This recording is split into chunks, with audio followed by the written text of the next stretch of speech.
Hi everyone, Smile Every Day here, the internet's busiest music nerd. And it's time for a review of the new collaborative project from The Alchemist, Curren, and Freddie Gibbs, Fetti, Roma.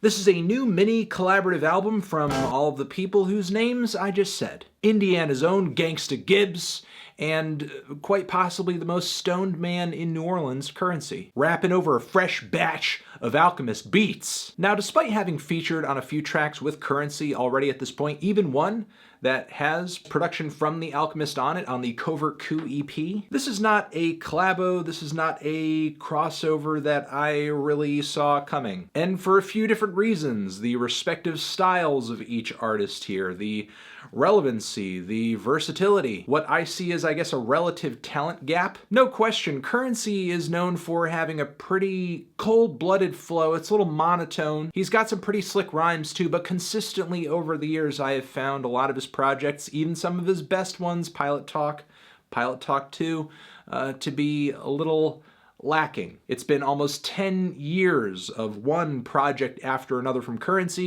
and current day, he pretty much sounds the same way he did in 2010. Not hearing a whole lot of vocal change or noticeable improvements.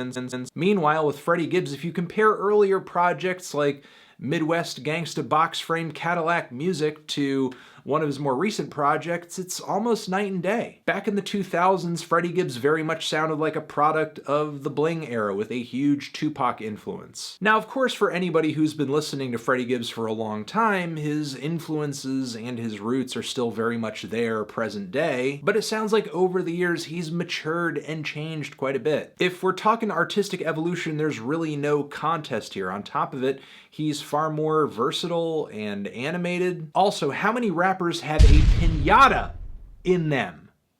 Not many. With no doubt in my mind, I am sure that Spitta and Gibbs could rap on a bunch of tracks together. But my question is, would this album come together into anything other than a nondescript rhyme fest, especially since it's been noted that this project was recorded over the course of like 2 days. However, Freddie and Currency's respective talents do actually create some special moments on Fetti. The best thing I can say about this record is that each party involved, they all complement each other really well. Freddie and Curren both consistently match each other throughout this project with their ruthless and hardened attitudes. Meanwhile, the Alchemist's instrumentals on this thing range from being eerie and surreal, a little nightmarish, to super warm and soulful with a bit of a vintage twist. The opening track, Location Remote, features these disembodied male vocals singing, calling out in this pretty haunting way, really singing out into the abyss. Then there's this trippy bass line that just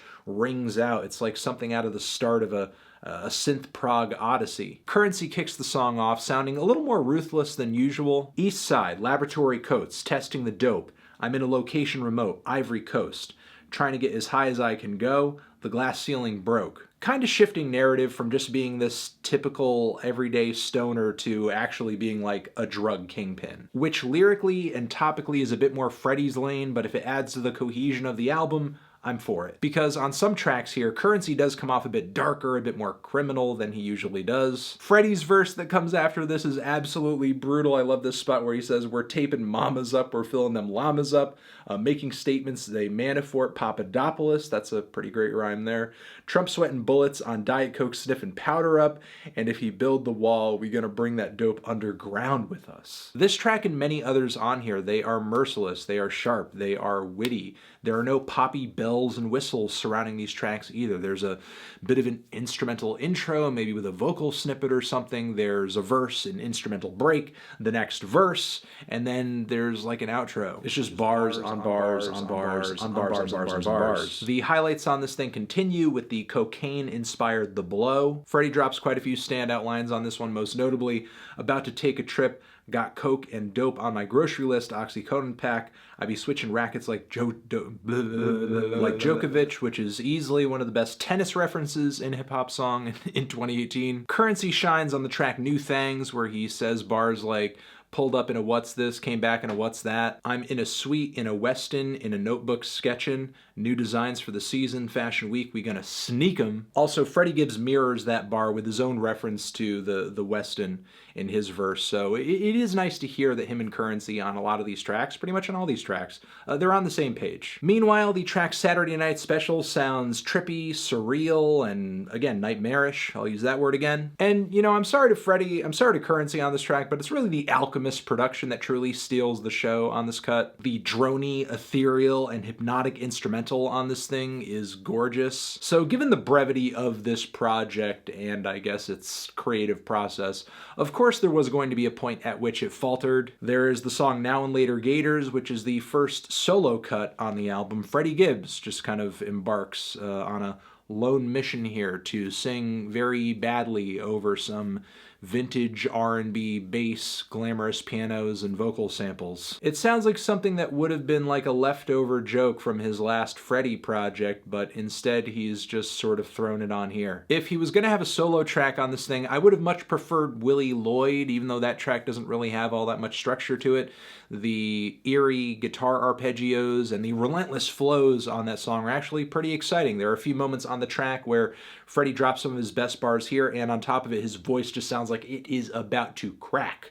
Very rarely does Freddie sound like he's kind of on the edge of just like vocally losing it, and this is one of the rare moments where that's the case. Meanwhile, Currency goes solo on the song No Window Tints, and it is easily the most lackluster and forgettable song on the entire record. It's not even 2 minutes long. His verse is spotty at best, and it really just sounds like a bad interlude or leftover. After this very spotty set of solo outings, the album kind of regains its footing in what little time it has left. I mean, both tracks feature good flows, some standout lyrics here and there, good instrumentals, especially TAPATIO, but neither of these tracks really ascend past the very casual and raw vibe that some of the best songs so far have delivered. Though there is a pretty loving Mac Miller shout out on the closing track here that's pretty nice. If gritty, druggy raps with great flows and classy instrumentals with lots of samples interest you, then give it a shot. Personally, that's very much my thing, but